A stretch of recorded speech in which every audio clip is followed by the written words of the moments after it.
today's theme, I'm going to go ahead and do Pokemon. I know that's probably cheating a little bit to cash in on a fan, but I'm guilty of playing the game.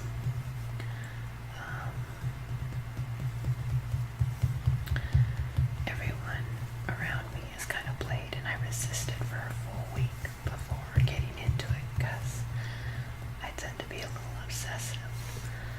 So I was avoiding it because I didn't want to get to that point where I've got to catch them all. But alas, I'm playing it, so it seemed fitting to go ahead and draw some of the critters available in the game.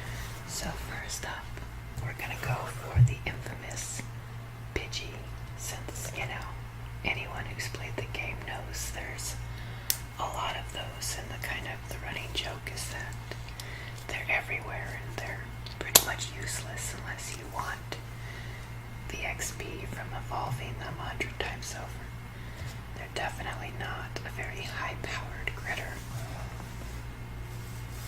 But I kind of like his design a little bit. A lot of the Pokemon are overly cutesy in my opinion, so it's nice to have something that's a little more realistic looking.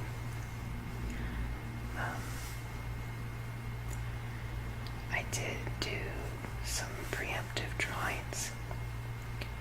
Actually, I was trying a whole nother recording and ended up deciding that the angle wasn't really that great for capturing what I was doing. And so I did kind of draw some of these guys before and did not have a lot of success, I'm sad to admit.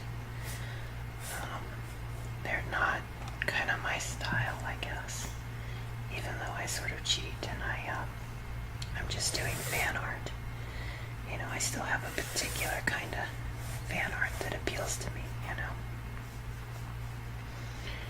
But the Pidgey was my best one out of my last drawing set, so I'm back at it.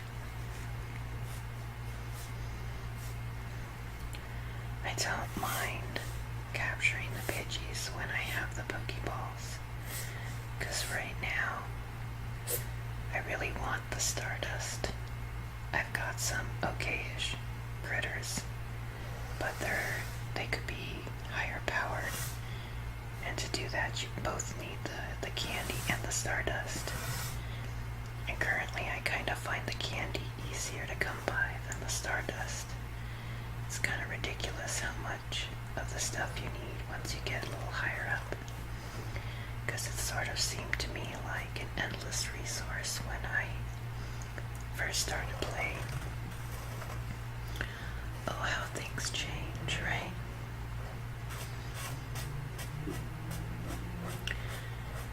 It is kind of nice to have a different sort of reason to get out of the house, but sometimes all the walking gets to me a little bit.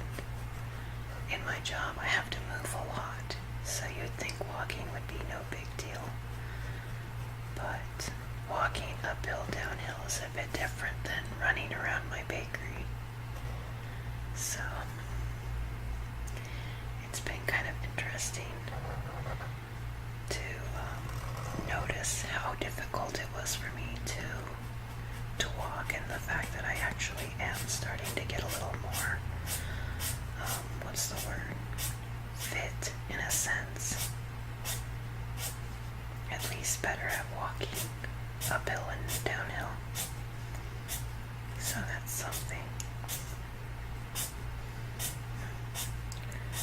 I'm not opposed to quote-unquote cheating. If someone wanted to drive me around, I would totally, catch Pokemon and go to Pokestops on the fly. But the people I know seem to be divided into two camps on that.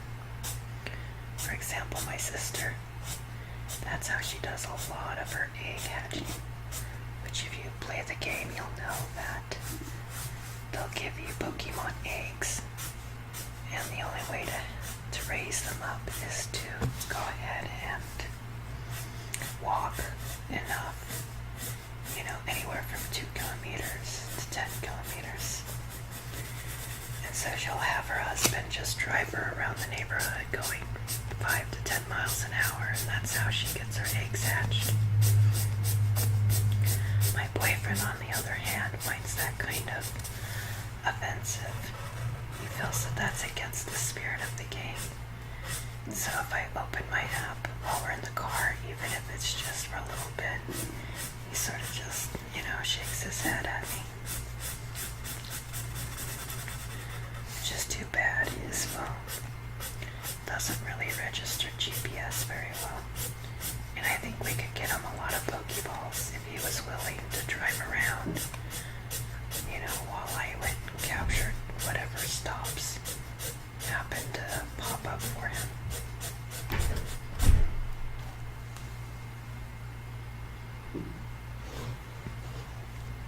Noisy neighbors.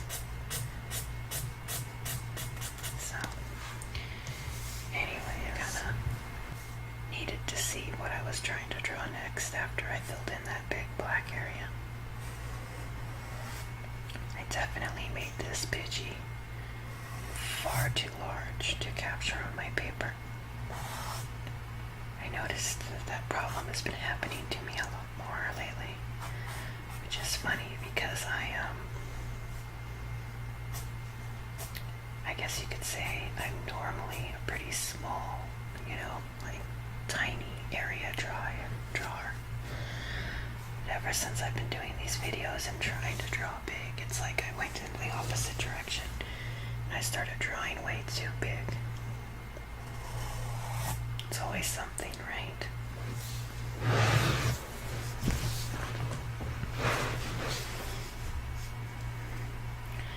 But even if we can't fit the full bird in, I think it gives you, a good idea of his best parts. I love that eye, that big solid bit of black and the angle of it. So that's what I like about this character design.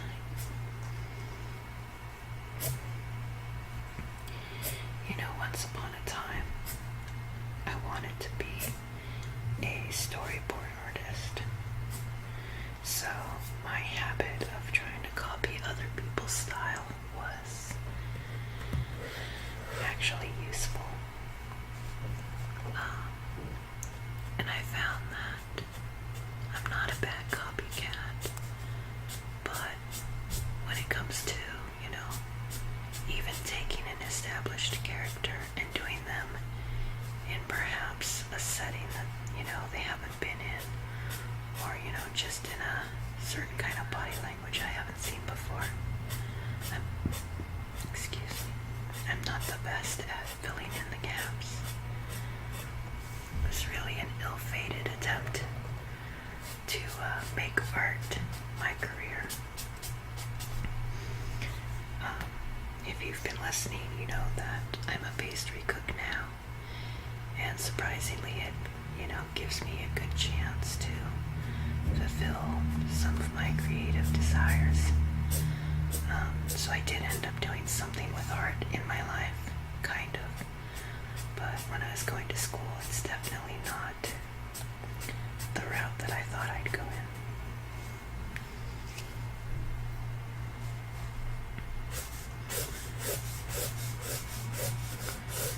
In fact, I have an uncle who is a cook by trade, on the savory side of things, not sweet. And he always strongly recommended against getting into kitchens, professionally. He knew what kind of workload there was, and, the fact that you could make more money in an office job that demands, only half as much of your effort. I did have an office job for a little while, and I did make more money, and I got paid holidays and all sorts of good stuff that I don't get now. But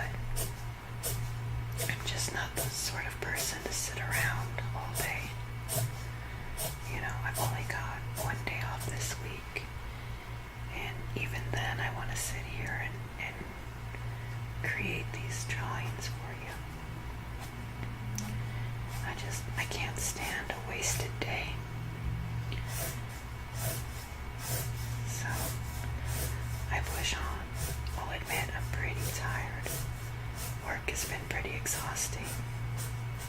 And I have had some personal issues to deal with. But, you know, it's the tough times that define who you are, not the good ones, right?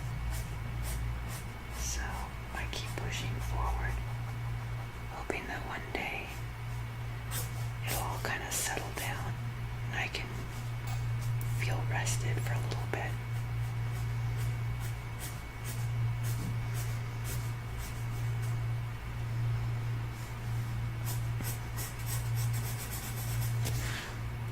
Now I'm using like a silly little stereotype thing as my pretend table here. So it's really small. So the image does shake a little bit, but I can tell that a lot more of it is showing up on the camera, which is all I could really ask for.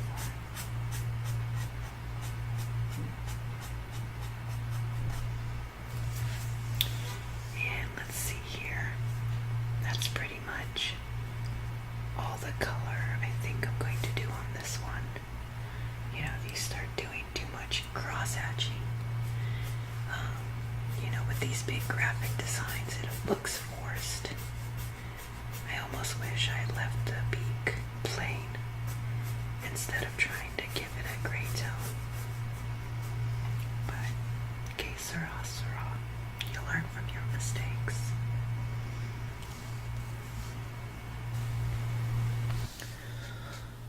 Alright, so as I said, I think I am done with my Pidgey, other than the beak being a little off. I think it's too short in proportion to the body. I think I did an alright job.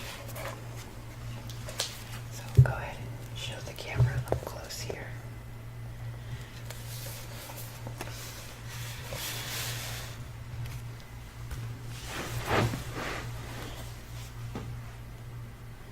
I think next I'm going to go ahead and draw a classic. If I can get this paper to carefully fall over to the side there.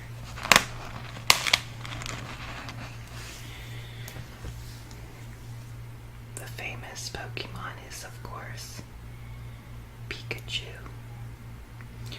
And I will admit before I start going at it that I am terrible at drawing Pikachu. I've tried several times. It's something about that goofy little electric rabbit always kind of has been difficult for me. But we'll give it a try. Let's see if I can do this a little bit smaller this time. Nope, already failed. Oh well. At least there'll be room for his ear. Now, I'll admit, I wasn't the hugest Pokemon fan. My sister played the game, and I had already gotten into Magic and Yu-Gi-Oh! First. So, I sort of just left it alone, kind of trying to be different from my sibling, you know. Kids can be funny creatures. I did watch the anime with her, even though I didn't play the card game. And the original series was okay enough, but can't say that it was really that fascinating for me.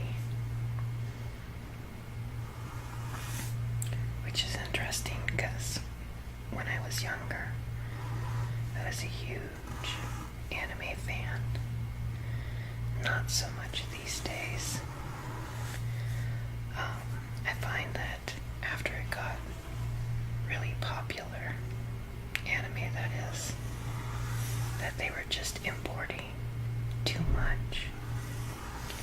You know, they'd import anything and everything, whether it was of quality.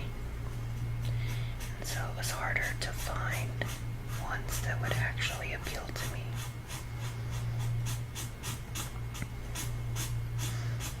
Plus, I think that I just don't have as much desire to sit down and watch television in general. I do still love cartoons, and that's kind of my go-to when I want to relax, but, excuse me, I just feel like there's so many other things that I could be doing with my time that I almost sort of feel restless when I'm watching television. Because I know there's only so many hours in a day. You know what I mean?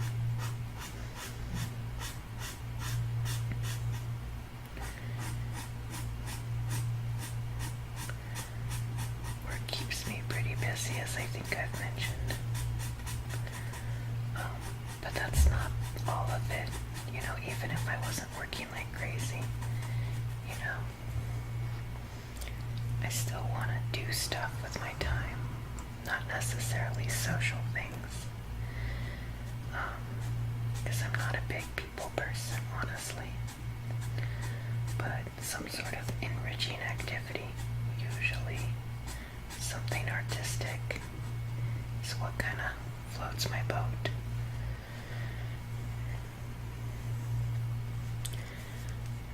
So I'm not exactly in love with how this drawing is looking, but sadly enough, it is one of my better Pikachus.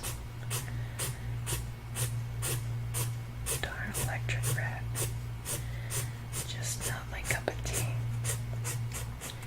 It's interesting to me how certain critters, just seem infinitely harder to draw, even though I know realistically they're not any harder.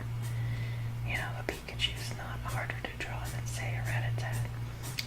But because he's so recognizable, I think I psych myself out, and I don't allow the same amount of flowing across the page.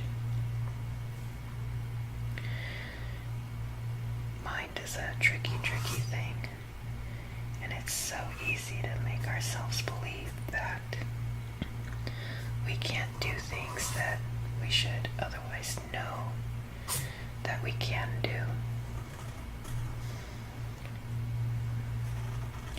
And that's true of so much, not just art. But I think for me, art is when it's most obvious. I decided to color in the red. I was going to try to do like a spherical type deal, you know, like this. But I don't like that, so I'm going to make his little cheeks solid black here. Kind of cover up my mistake.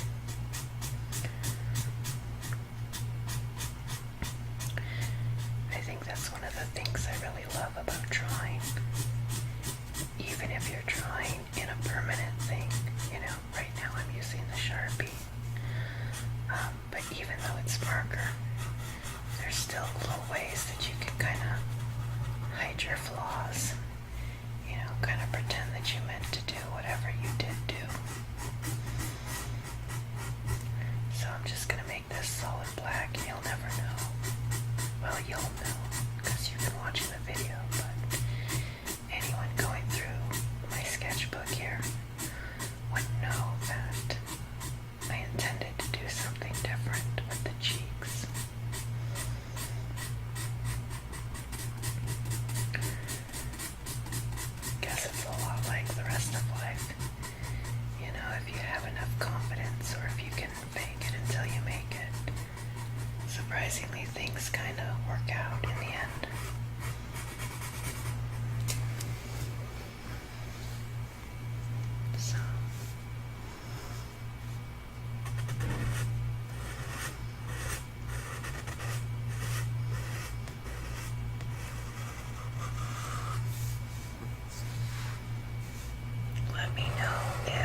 this sort of view of the drawing works for you.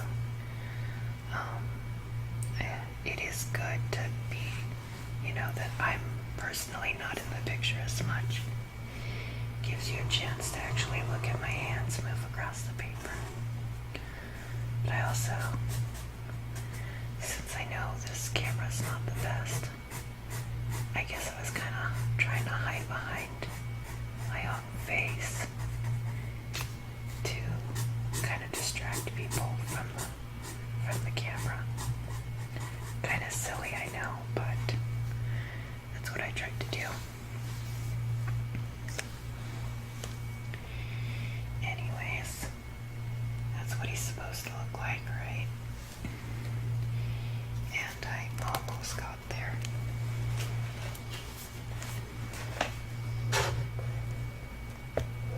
Almost. Like I said, it's one of my better attempts.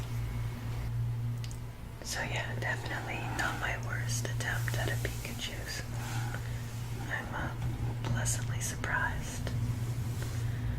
I hope that your evening has been good so far, and that my video has been nice and relaxing for you. Comments are, of course, always appreciated. I know I'm probably a broken record mentioning that over and over again, but I can't stress it enough.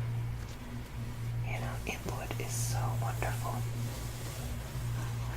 So, with that being said, let's go ahead and move on to the next drawing, right? Now that we got the classic Pikachu out of the way, I figured I'd do a fun one. A little Golbat. I just kind of like how funky he looks. He seems like a very comical character. I don't really remember him from what little bit of the anime I saw. And as I think I mentioned, I did not play the card game, but he certainly looks fun.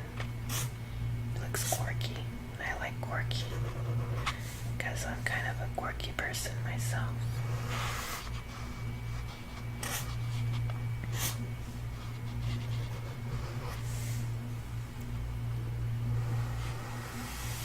I like that he has a bit of a different shape. When I first kind of Googled different Pokemon, I went with the ones that I thought were the cutest or were really common. I Googled the ones that, came on the top of my head, and they all had sort of a similar shape to them. The Pikachu and the Eevees and, what was the other one? The Vulpix.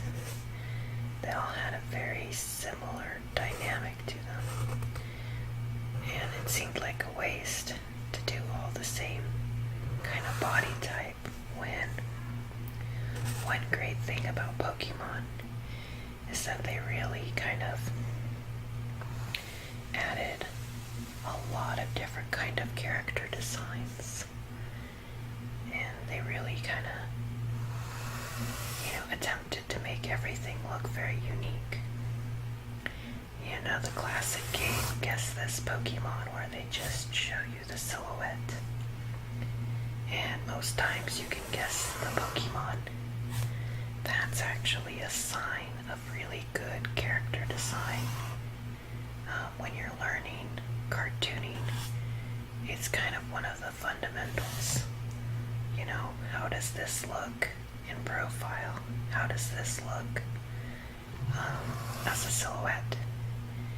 If it doesn't look like anything as a silhouette, then you kind of have to rethink your design. At least you do if you want it to be strong. So I have to really give the animators of this show, particularly original show. A lot of props for making such memorable creatures. You know, people kind of joke around a bit that, you know, they're all creatures that you find in real life, just tweaked slightly. You know, your zoo bats and your coal bats are just bats, right? And your Vulpix is just a fox, or your Eevees are just a fox. But, you know, sometimes it's not about reinventing the wheel. It's about making sure that wheel is functional. And the Pokemon character designs, well, at least for the monsters, are very functional. They tell you the story of that creature and, you know, sort of its potential in the world. Not so much for the characters. I don't know. Animes kind of do all people almost the same, in my opinion. I mean, I know there's differences, but they're not as entertaining as the critters.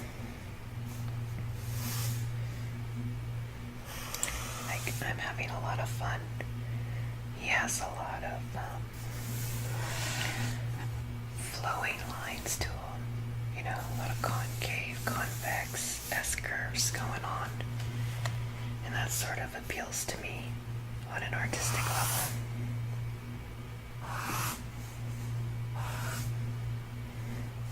That, you gotta love that mouth. I just adore it. Kind of messed up on the eye a little bit over here on this side, but okay, Sarah. Just gotta move forward. One nice thing is that there's lots of black for me to color in, so that'll help fill out the time on the video.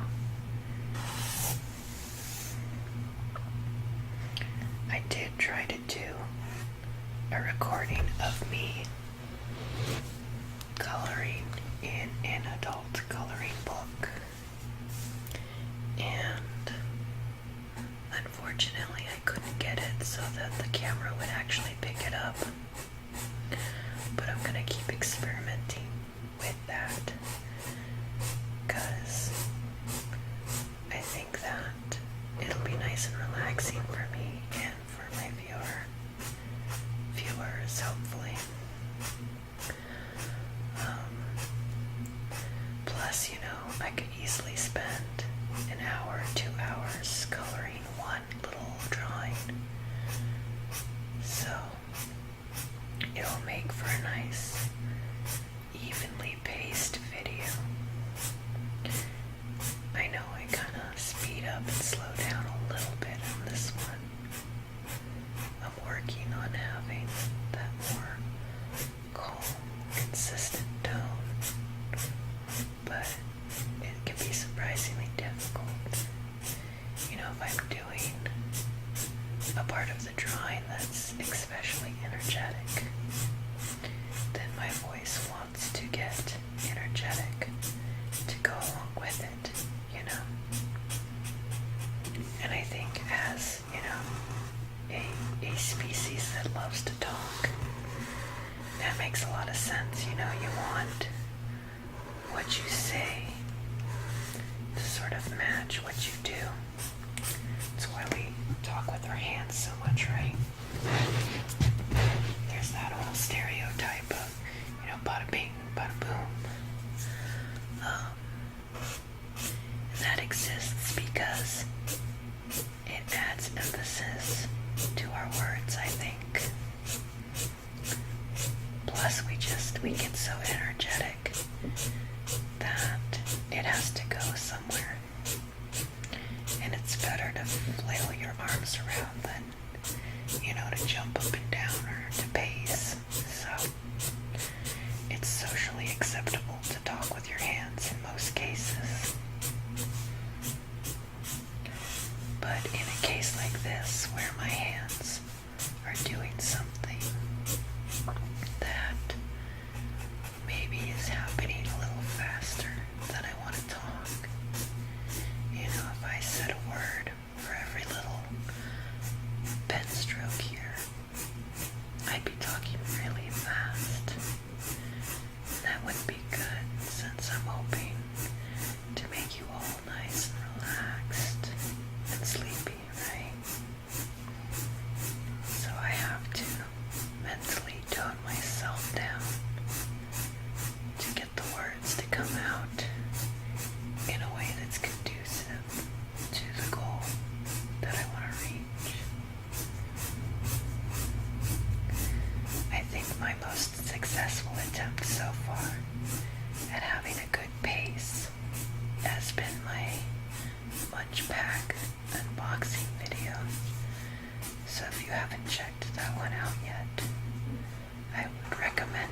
there's a small part of me that's tempted to take them down so that I don't scare away potential subscribers, because they might click on a really bad one.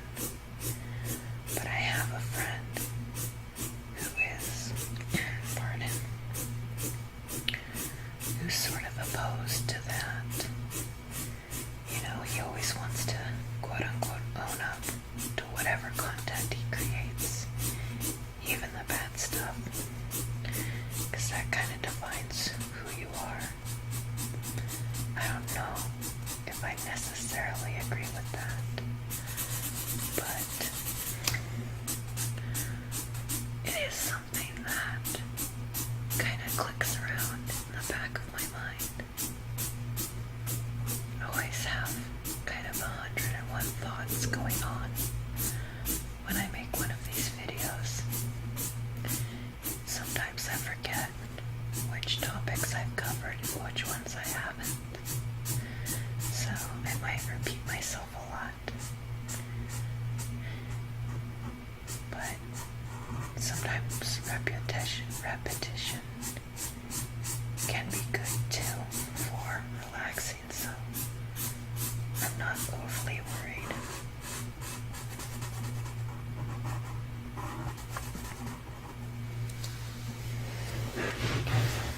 Well, there was our goal bat.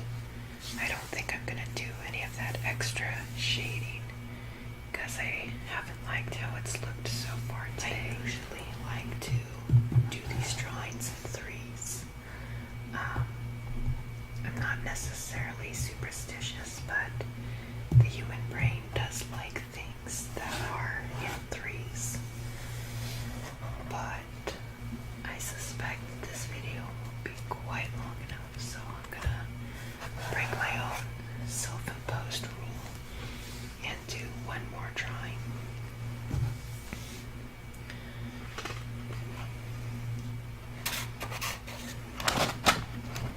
I hadn't really planned on doing one more drawing, so you'll have to give me a sec to figure out which Pokemon to do next. Because I do have an image open for an Eevee, but I tried to do one earlier in the week, and I didn't quite look like how she looked. Maybe, you know what, I'm gonna do a Magikarp.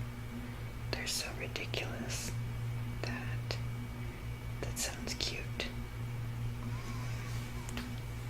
So I don't know if the computer can really pick up phone screens, but I keep trying to show it to the camera. I don't know why, because I'm silly.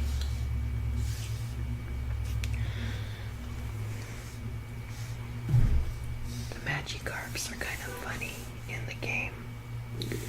They're really, really useless, which from what I can remember of the anime, is sort of how they are in general. But they evolve into a pretty big guy, the Gyarados. In Pokemon Go, you have to get 400 candies to evolve him though. So I still haven't accomplished that one quite yet. But it's definitely a goal that I'm working towards. Only problem is I live in a desert, right? So I have to go to specific waterfront areas to catch them. And it can be difficult because the one that registers the easiest as a water area is downtown. And our downtown is very touristy, so it's not always fun to go and be with the obnoxious drunk people. Not to say that I won't, or that I haven't, because I have, but my boyfriend in particular will kind of avoid it like the plague. He used to work in that area, and I think whatever little bit of him would have liked it was sort of, liked being downtown, was sort of destroyed by working down there.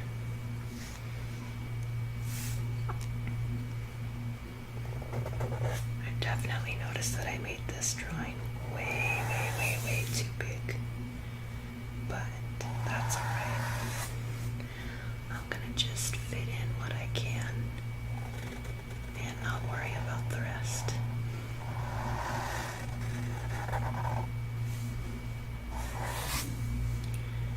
So I guess the magic carp is kind of like a goldfish with a little crown. Probably should have analyzed that before I started. I mean, I've seen him before, but when you're drawing, sometimes you have to look in a different way. Otherwise, you're not informed enough to, make the right decision on where to place things. Wasn't anticipating on drawing him today, so I'm gonna blame it on that. It's kind of a flimsy excuse, but hey, it's my video. I can do what I want, right? He's a giant magic carp.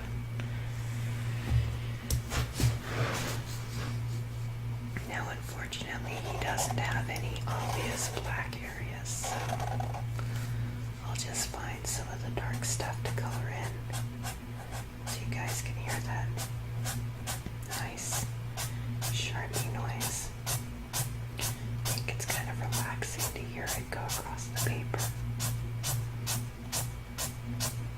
And considering how many ASMR artists are genuinely artists, I would say that the general public likes that noise too.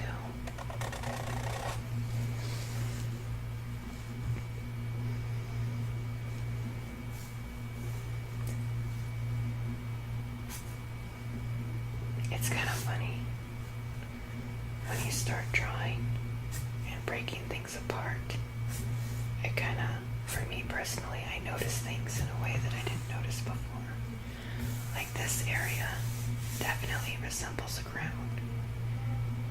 And my brain didn't even contemplate the fact that, this fin down here was just a reflection of the ground, or rather the ground was a fin, to put it in a better way.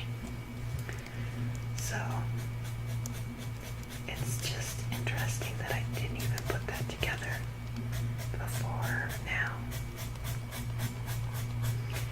That's sort of the big trick to drawing, especially life drawing, is looking at things and actually looking at the thing instead of what you want to assume the thing looks like. The famous example that I can remember from school and books is an eyeball. If I were, I'm going to pause Magic Carp for just a second to do the eyeball thing. So if I were to do a circle like this and put a dot, your brain automatically assumes that's an eyeball. If I were to kind of make it oval, right, and I were to put in, say, the pupil and an iris, your brain would definitely know that that's an eyeball. But if you're drawing, physically looking at someone in like a photograph or something, and I'll just pull open a picture of myself real quick since I know I have 100 of those on my phone. Not as many pictures of me as I do my pastries though. Here we go. So you can't see that well, but if I look at this picture of me I don't want to start with these big shapes. I want to break down the blacks and the not blacks. So like for me, I like to start with the pupil because it's a very obvious kind of black area. But I'm not drawing a circle. I'm kind of letting the shadow dictate, where things are. And then comes, little tiny details. And I can go ahead and put in one strong line there. And so instead of trying to draw a shape or make an eyeball, I'm just looking at where the lines are, where the dark parts are. And I'm not thinking about it as here's a pupil, here's an iris. I'm thinking about it as here's light, here's dark. And like for me personally, I have a big crease aside there, so I'm getting that in, even though an attractive eyeball probably wouldn't have that. And you learn all sorts of interesting things about shape when you do that.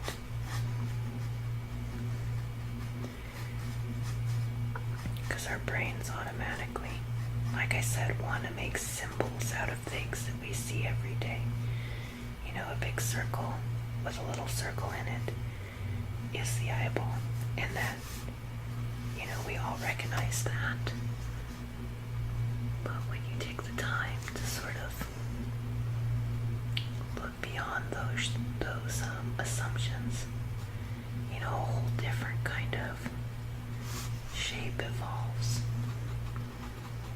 So for example, I'm noticing that right here in my iris, it's almost as dark as my pupil is just on that one corner.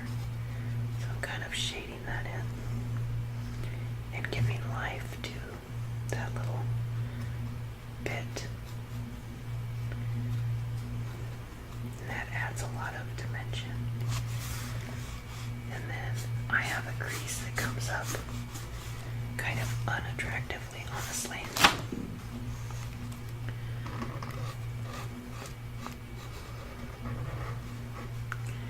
And now that I've kind of got some of my shadows laid out, I can go and get bold. Kind of fill in some of those little bits. The corner of my eye. The way that I've got some redness right down there. And the fact that I've kind of got a little bit of a puffy under eye, but not terribly puffy, just a little bit. Well, I'm starting to get a little carried away, which isn't conducive to this example. So let me quickly wrap this here up, just so I can kind of show you. So ignore the magic card below. There's the standard symbol of an eye, right? That applies to all cartoons. When people are first learning how to draw, this is sort of their next kind of eye. They recognize that it's an oval, and they don't connect everything. But when you're life drawing, you go through and you don't make those big shapes.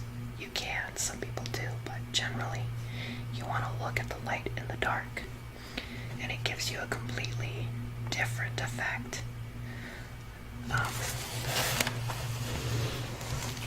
Anyways, that's my one random drawing lesson for the day. I don't actually like teaching art. I'm a good teacher. I used to teach swim lessons, and I was a teacher's aide on a volunteer basis back when I was in high school. So I like to think that I'm pretty good at explaining things, but art, there's so many different ways to do it, so many different mindsets that go into it that I don't know how one could presume to teach that. I've definitely had my fair amount of run-ins with professors because my opinion was vastly different from theirs, especially at the younger level when they're trying to teach you the fundamentals.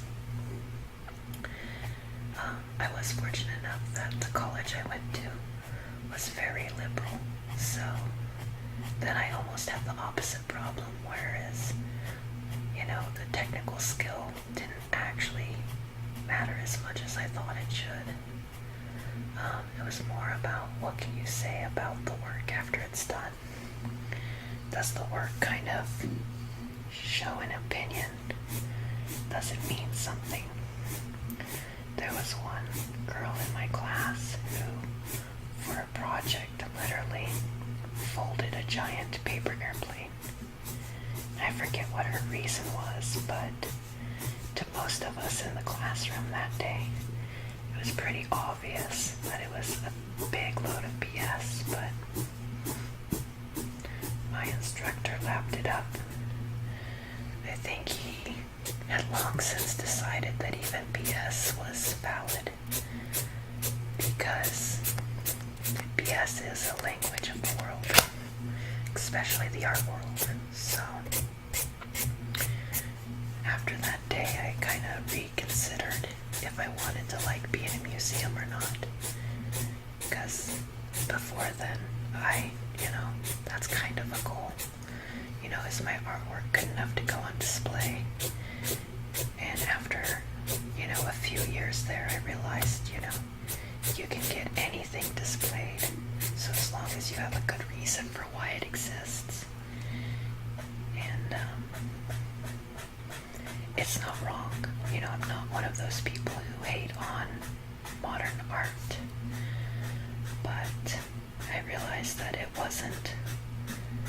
maybe it wasn't for me anymore.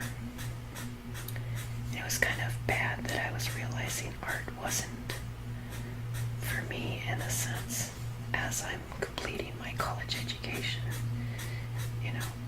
I fought so. I didn't really fight, but I went through a lot of effort to go to an art college. I started off at the state university, and after some general studies, I was like, I have to do art. I just have to follow my passion. Then I started following my passion, and I realized that not everything is as it seems. But at any rate, that's probably enough of a rant for tonight. That is my magic art for you folks. I'm going to go ahead and gently lift this away.